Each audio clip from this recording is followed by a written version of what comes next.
Assalamu alaikum wa rahmatullahi wa barakatuh. Mahdi Tijani back with you, aka the Red Mahdi, aka the Masculine Reviver. And today I'm going to be reacting to a video. It was sent to me actually by one of the individuals who follows my account on Facebook. Jazakallah khair if you're watching this. And the title of the video is The Man with Many Wives. I haven't seen it yet. It's a long documentary, so we're not going to go over all of it. I'll put the full link in the description. But we're going to go through some of it, inshallah ta'ala. I am interested to see how this works because this is a man, an Arab man. I feel like it's an Arab man. I think it is. Living in the UK. So let's get into it, baby. Yeah, this is Yazid from my second wife. She's from Yemen. And this is Muawiyah from my first wife. And this is Sufia from my first wife. We've got 3 wives, 1 husband, 11 kids. We are a family.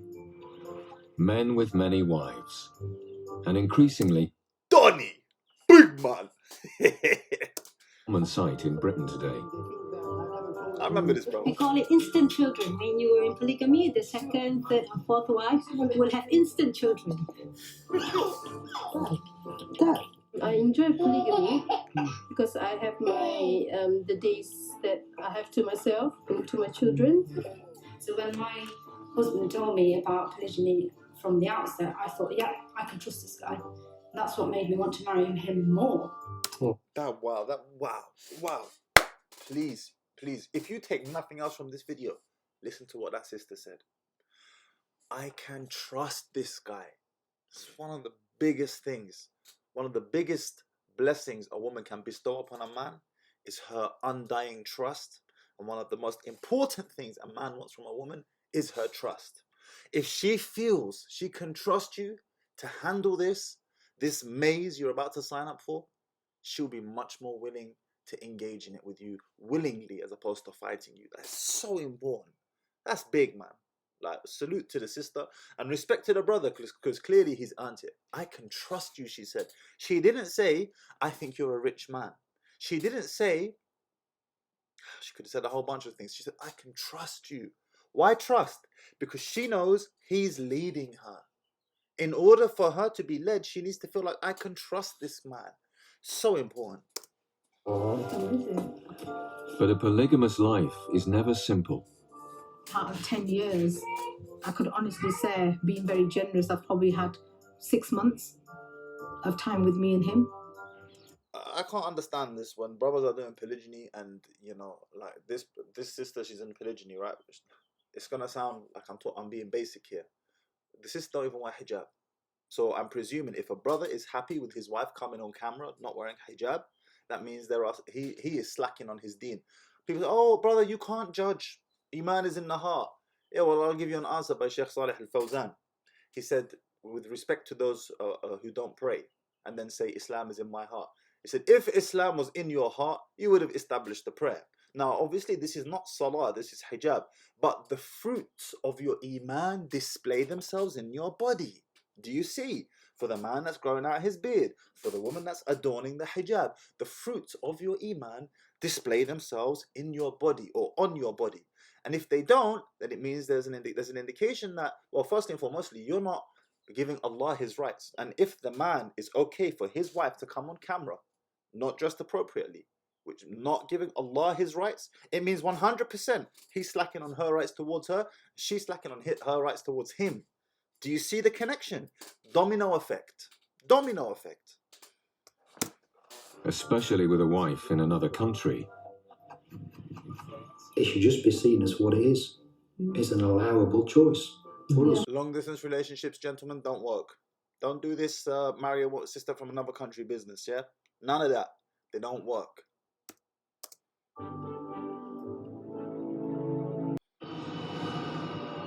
From an office in East London, Mizan Raja runs a Muslim marriage bureau. So you prefer a sister without child? Okay, that's a preference. Okay. With over 50,000 clients on his books, it's one of the UK's largest. Now, I do have a particular sister, if you're interested. I just want to know what your situation would be. How old are you? 27. That's perfect age. Same age as her. But the only problem is she's got a kid. Did you see his wording? The only problem is, and a lot of sisters get triggered. Oh, brother, you should take care of us and so on and so forth. Unless you're a widow, yeah, I've got a separate thing for widows. Widows and divorcees are not the same. I've been through this before. Have a look at my previous videos, okay?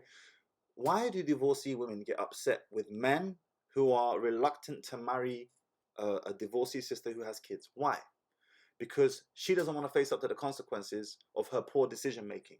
And I say her poor decision making because 80% of all divorces are initiated by women. Now, there's the tiny minority of women who were genuinely oppressed, divorcees. Yes, I get it. Those women, you don't need to listen to me right now. I'm not talking to you, right? This need not apply. Problem is, most divorcee women who are watching this right now think they're the victim. I'm the special exception to the rule. You're probably not. You're probably not, okay? And sisters don't like it when men have a reluctance towards marrying women with children because it means that she's going to actually have to face up to the consequences of her poor decision making. Most sisters who are divorcees initiate the divorce on frivolous grounds. Top 5 reasons for divorce: we were like two ships passing in the night. We were no longer best friends anymore. On and on. Nothing to do with domestic abuse and violence and all of that. A fringe of women experience that. In recent years, Mizan has been getting an increasing number of calls from British Muslims who are looking to get into polygamous marriages. There are a lot of guys out there who are very well established, very successful men who can handle 2-3 wives easily, not a problem. Because they've got high libido rates, they sincerely want more children. Why not? Interesting point, by the way. A man who is successful, he tends to have high testosterone. I was speaking to one of my friends the other day. He's a millionaire, and he was telling me once you reach a certain level of wealth, like high level, you unlock levels to life.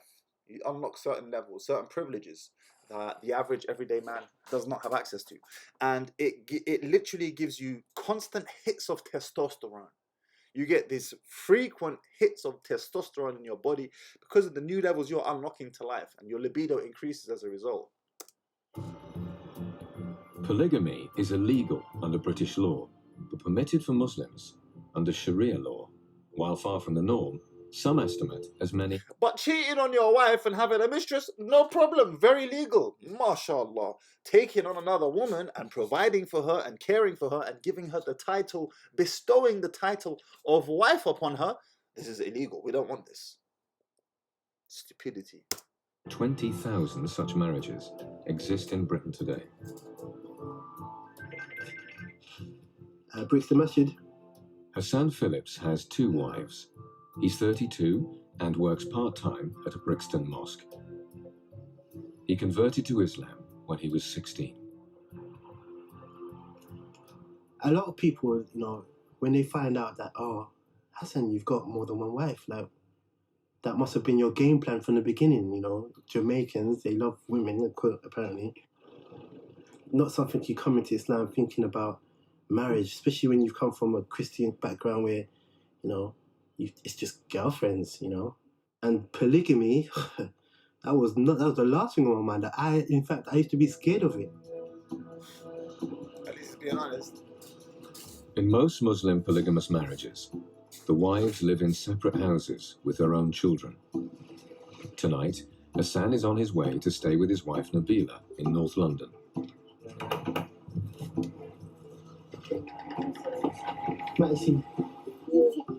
Alright. I will say this. I don't know the brother's financial situation at the time of this recording, but the narrator said that he's working part-time. I don't know how you can fund 2 wives working part-time in a regular job, like working in a masjid, unless the woman's taking on part of the fiscal responsibility herself, i.e. through the government. Brothers, I will say this once and once only.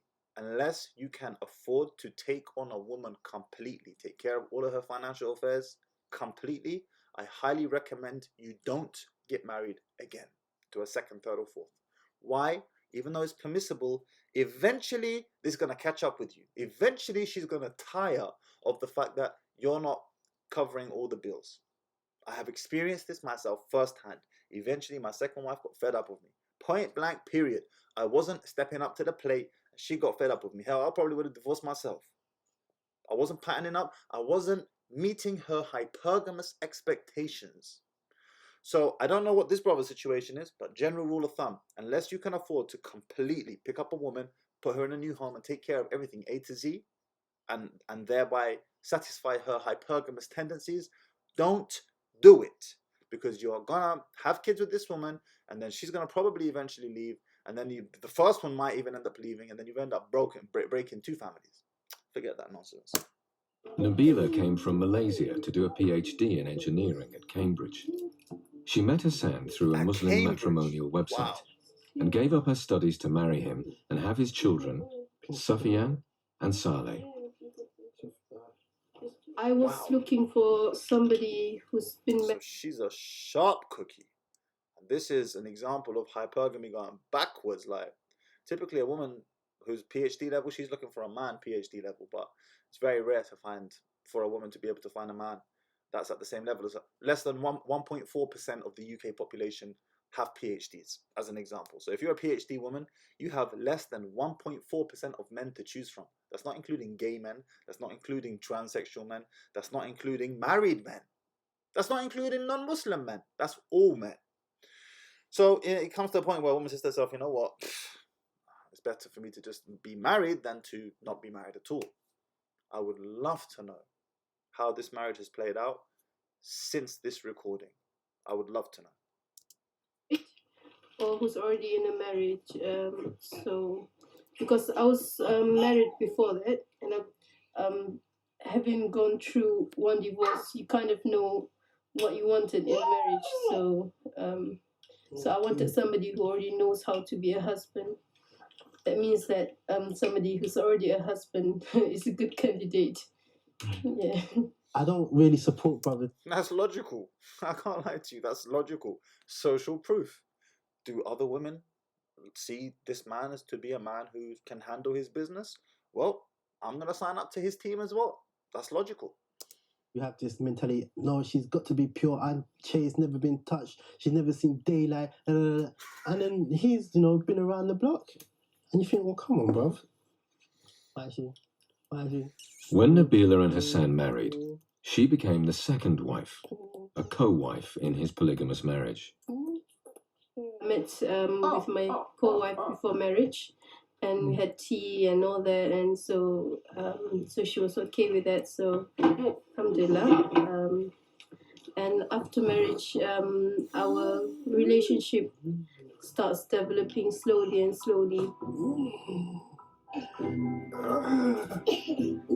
I really enjoyed being in a polygamy relationship.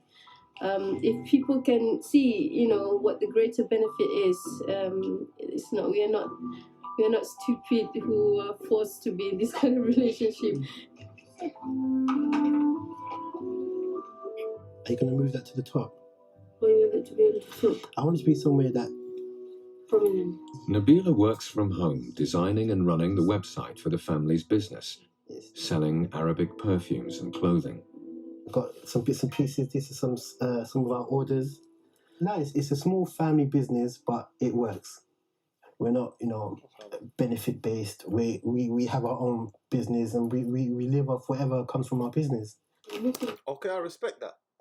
And that answers my question from the beginning of the video. I respect the brother's hustle. Respect. In line with Islamic custom, Nabila keeps all her earnings in addition to money given to her by Hassan. I do like, doing this kind of work. It does give me flexibility, staying home with my children. Yes, it's different. I love it. But it's good. Yeah, it keeps my brain active. I think I'm not going back into the academic life.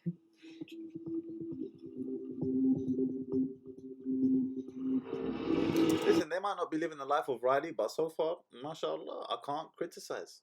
Man, the brother's patting it up, in both households. I can't criticize. Alhamdulillah. The following day, after work at the mosque, Hassan makes his way to the South London home of his other wife, Sakina. One of the conditions of polygamy is that you have to be fair and just between your wives, not equal necessarily. If I buy her 2 roses, I don't have to go and buy her 2 roses as well. This is not, what is how it's meant to be understood. The only thing that you have to be strictly equal in is the time that you spend with your wives. Each wife gets Hassan for 3 nights at a time. Sakina works full-time in the city. She's working late, so Hassan collects their 2 children, Khalil and Zakaria, from nursery.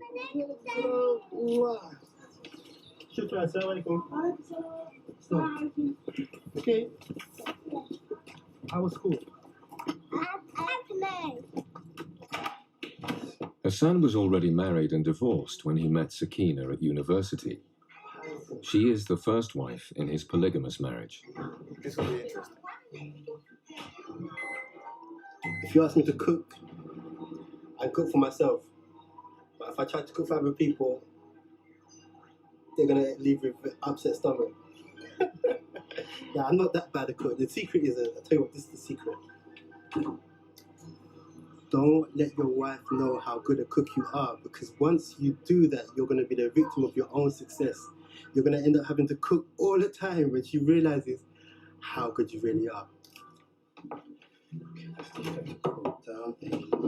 It's wonderful being a father. I really enjoy it. I love it. It's like, I can't get enough of being a father. 2, give me 5. Good job. I had a close relationship with my father, and then due to circumstances, that relationship, severely broke down. So I kind of know what it's like to not have that. Being raised in a single parent home made me realize how important it is to have both parents. You think to yourself, I'm not going to do it like this when it's my turn. When I become the parent, I'm going to do it, the way that I think it's going to be better, because I experienced it this way and I didn't enjoy it. You're going to get married? You're going to have, how many wives are you going to have? 1, 2, 3, or 4? 4. Donny Jr. said he's having 4. Come on.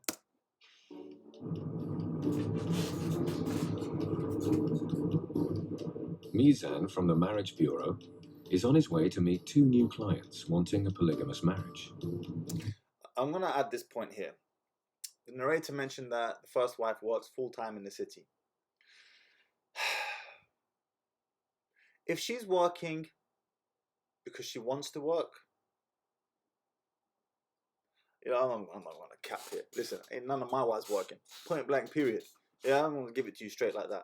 But if she's working because she wants to work, this is not as bad as the second situation, which is she's working because she has to work.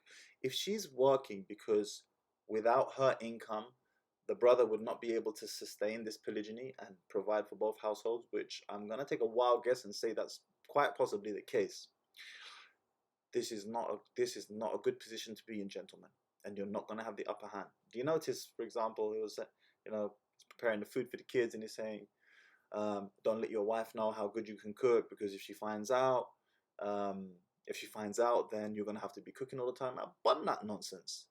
Listen, this is how it's going to be. This is what I say, and this is how we're going to do things. The end. I don't care what my woman finds out from me or doesn't find out from me. But the problem is, and again, I don't know the brother's situation, so I'm going to move it away from him right now. Well, as a general rule of thumb, when you don't have the upper hand and you are the one providing for both households, or 3 households, or 4 households, however many you took on, and you are the prime breadwinner, it's all on you, you don't have that leverage. So you start making concessions elsewhere, be it through cooking or cleaning or taking care of the kids and so on. Why? Because you feel bad. You feel like you're slacking. You feel like you're lacking.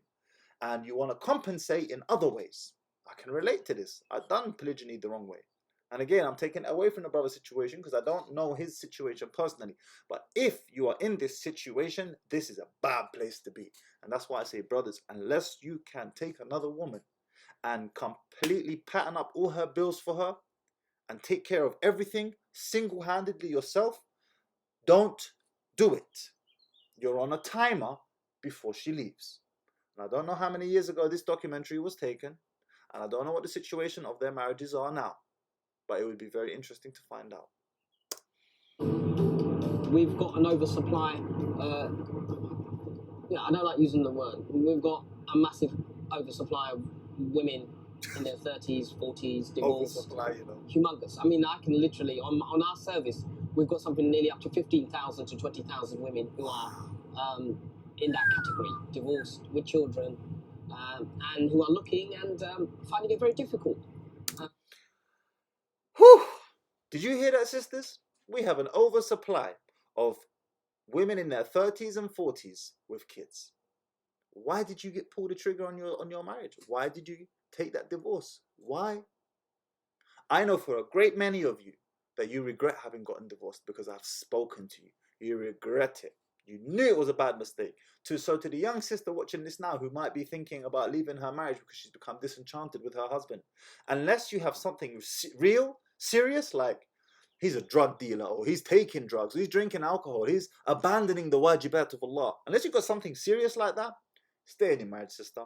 Very unlikely you're going to find someone else period, by the way, or even more of an ask to find someone else better than your current husband after you come out of this marriage older, with kids and more mileage on the clock and your emotional baggage.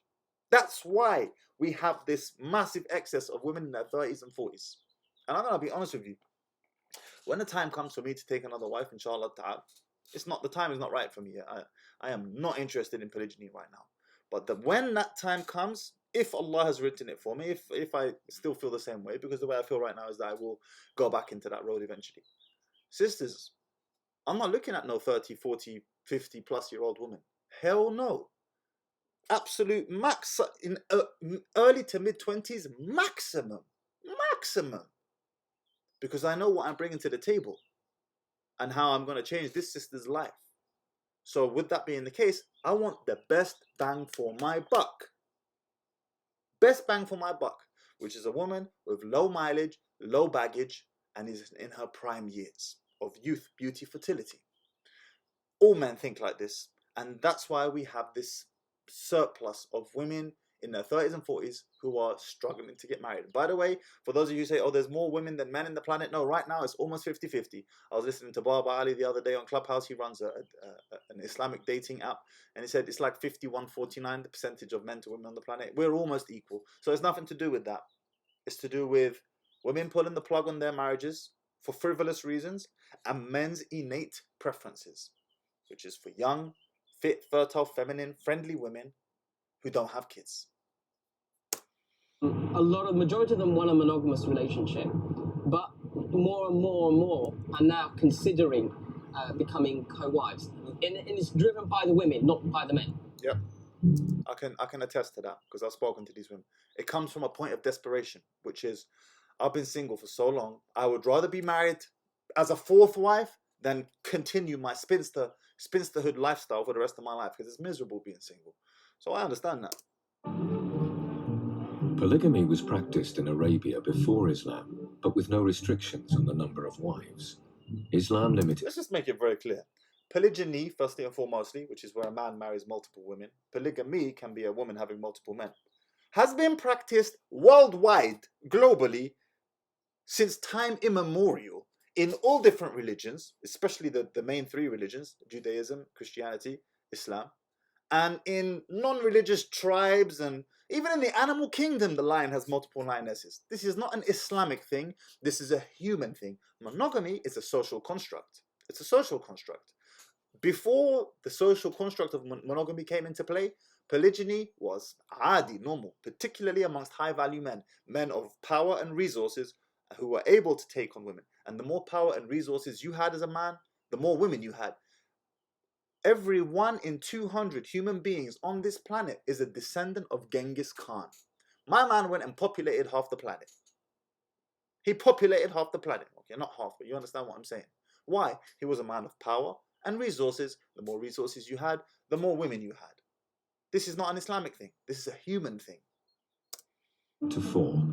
When a man marries more than one wife, it is known as polygyny. Very good. Glad you said it. Come for the meeting. Mizans come to Derby to meet a married couple looking for a second wife to join them in a polygamous marriage. That was a yes, I think. Assalamu alaikum. Alaikum salam. Omar, Welcome. long time no see. Yeah. Good to meet you. You too. And this is your wife. My wife. MashaAllah. Good. How have you been? Omar met his wife, Zakaria, on an Islamic course in Leicester. He's 39 and has had a well-paid career as a physicist. Good. They've been in a polygamous marriage before, but it broke down and ended in divorce. What's the main reason you wanna looking for a second wife? There's no reason other than that if somebody reads one of the books from God, whether we're talking about the Bible or the Quran, it's perfectly clear in there that this is what is allowed. Okay. And it's always been allowed. Like you read the Bible, it's allowed. You go to Africa and you see many Christians there practicing polygyny. But people in the UK seem to think that it's a Muslim issue. But really, it's a matter of religion. Yeah. It was actually Islam that came, before it was unrestricted polygyny. It was actually Islam that came down and restricted it to 4. So you don't think, like many people when they hear about polygyny in Islam, they think, oh, brilliant, that's a license to go and party and have a collection of wives. But actually, in reality, when the command came down, a lot of men had to actually divorce many wives. And a lot of people think, well, why are you happy about it? Because the man gets to have a wife and whatever. What do you get out of it? But for me, it's nothing to do with helping out or anything, because I don't need any help. I don't need anything. I'm happy the way we are. But the main thing is I want to revive something that's dying out. And it's amazing because so many brothers be, oh, mashallah, Omar, we love you. You're our brother. But then when it comes down to, can you help me find a wife? If you've got a daughter or a niece or an auntie or a granny somewhere that I can marry, all of a sudden big man, don't say granny, man. Come on. Especially if you're high, Anna, mashallah, don't self-deprecate like that, man. They had a real difficulty finding just somebody that was a suitable match. But what I would say is, I want to follow Islam. That's my opinion.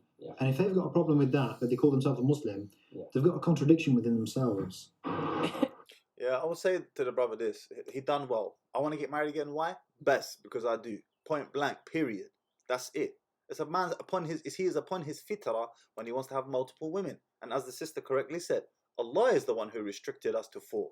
Otherwise, we'd have as many as we could, unlimited, because that's just how we're wired. So I'm glad he said that. I don't need a reason, big man. If I want to get married again, I will. The end. They all come with their own personalities, man. You know, they all come with their own personalities, and to find someone, a personality that will meet their criterion is very difficult. Unusually, Omar and Zakaria would like a second wife to live with them and their son, rather than living in a separate house. There's nothing lacking in our marriage. It's just, if it can work, it's a bonus, it's an extra. But, I mean, there's nothing lacking. So when my husband told me about polygyny from the outset, I thought, I can trust this guy. That's what made me want to marry him more. I know it might sound stupid, if you think, oh, he wants polygyny. But actually, that's the bit that got me more interested, because I thought, you know what, if this... Let's hold it there for a second. Respect to the sister once again for that trust comment. Ikhwan, please don't put 2+ wives in the same household. Please don't do that. This is a big mistake. I've heard some horror stories. Absolute horror stories. Firstly and foremostly, let's go back to the Quran and Sunnah. Prophet ﷺ didn't put 2+ wives in the same household. He had them on the same strip as each other, the same strip of land. They were living next door to each other, but in their own homes. Don't put them in the same household. The madness that goes on, I've heard some stories. Like, for example, I heard about one wife, this brother had 2 wives. One wife would go into the other wife's room and check her lingerie to see what type of sexy lingerie she had and if it was more sexier than hers. And if it was, she might hide it or cut it up or go and complain to her husband, oh, what, is she sexier than me? They're going to compare. My father, he had 3 wives at one point. He used to bring them to the house to have dinner together with my mom. And I was like, this is amazing. My dad's bringing all his wives together. I later found out, my dad said to me, that was a big mistake. He said, Mahdi, don't do that, because when they come over, they start comparing. What does she have? What does she have? Oh, you got her this. Oh, you didn't get me that. Keep it separate. Have them live in close proximity to each other, but each one their own home. Imagine you're sleeping with one of them at night, and then, oh, this is another horror story I heard.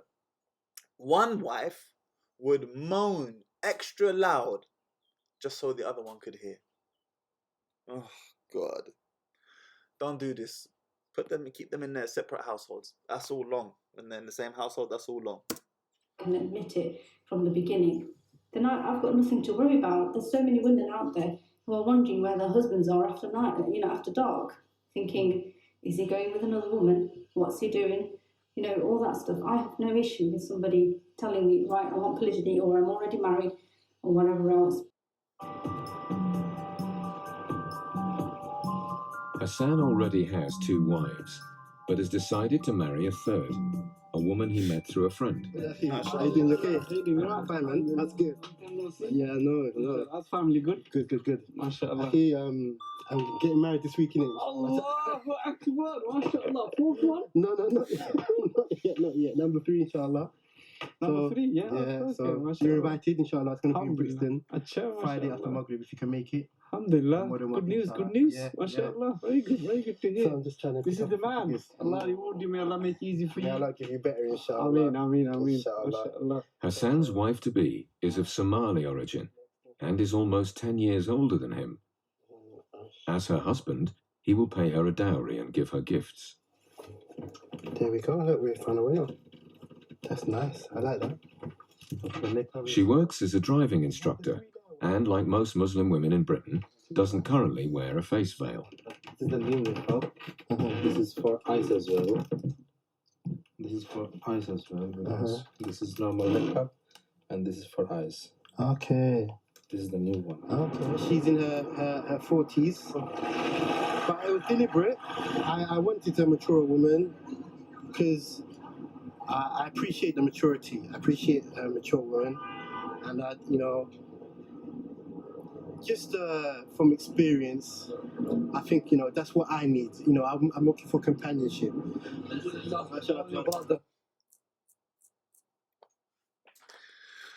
I disagree completely. But again, you don't know what you don't know. You don't know what you don't know, right? So the brother's about to marry the sister, find out what it's really like marrying a woman older than you. I disagree. All right, let's go back to fundamentals. Aristotle, he mentioned that the ideal age of marriage between a man and a woman is when a woman is 18 and a man is 37, meaning the ideal age gap is around 20 years. Why? He said because the decline in powers of both of them will happen at the same rate, at a steady rate. The decline in a woman's power and the decline in a man's power is in synchrony when there's a 20-year age gap. 20-year age gap. Women, for example, enter high-risk pregnancies at the age of 35. Men can pretty much have kids their whole lifetime. So we decline at different rates in terms of our physical strength, a woman's fertility. 35, she enters geriatric pregnancies, high-risk pregnancies. She hits her prime, 18, 19, 20 in terms of her beauty. After that, it's downhill from there. It is what it is. Whereas a man tends to come into his prime around the age of 40. If I'm not mistaken, no prophet, with the exception of Isa alayhi salam, was made a prophet, given prophethood before the age of 40. Why? It's the age of maturity for a man. That's when a man steps into his prime. Late 30s, early 40s, it's the equivalent of 20-year-old for a woman. So I disagree with that entirely, and I thoroughly do not recommend brothers, as a general rule of thumb, to be marrying sisters that much older than them. Like, I'm sure there are exceptions to the rule. But as the general rule, I don't recommend it. You want your powers to coincide together. Okay, I'll give you an example. Myself, my wife, she's a widow. She is 6 years older than me. But I'm not going to use myself and say, yep, I did it and it worked, and then tell you, yeah, brothers, it works. Do it. No. What I have going on with my wife, this is the exception to the rule. So I can't tell you now, you should also do this.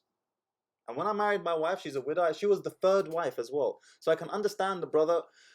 The more wives you have, the less fussy you become. I will say that. The barrier to entry, you start to lower it. Why? Because alhamdulillah, you're spoiled for choice already at home.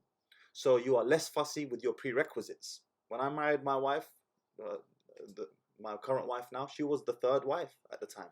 So the barrier to entry becomes lowered. You're less fussy. Just because, alhamdulillah, it's working for me, doesn't mean I recommend it to all of you. General rule of thumb, I don't recommend this. Yes, the Prophet ﷺ married Khadija 20 years older than him. He ﷺ still recommended the other companions to marry the young virgin, as he mentioned to Jabir radiallahu anh. Can it work? Yes. Should you do it? No. Exceptions to the rule only prove the rule. Hassan and his new wife have decided to keep the wedding very simple. How much is 10 chicken? How many people can eat? We're going to stop it here. So that was actually part of a very long video. There's still another half an hour in that video. I'm going to put the video in the description, inshallah. I'm sure there's plenty more to cover. But I hope that's given you an idea of the good, the bad, the indifferent with regards to polygyny in this particular setup here. Pay attention to the specific points that I've mentioned, that I've pointed out. What you should do, what you shouldn't do. Because I'm not just telling you from a philosophical point of view. I'm telling you as a man of experience who's done it and done it badly. I did it badly. And I made a lot of these mistakes. And I'd love to know how the brother is doing now, especially the brother Hassan, all these years later. I think this video, when was this video taken? You see here. Well, this was uploaded just now, but I believe this video was taken a long time ago, because I remember it when it was in the channel 4. Anyway, if you found value in this video, please hit that like, hit the subscribe, join my private men's community on Patreon, and if you haven't already mastered the 4 laws of masculine power, hit the link in the description and master them already. I've got some fantastic reviews on my Instagram page at theredmahdi. You can have a look, inshallah. And I'll catch you guys on the next one. Jazakumullah khair. Assalamu alaikum wa rahmatullah.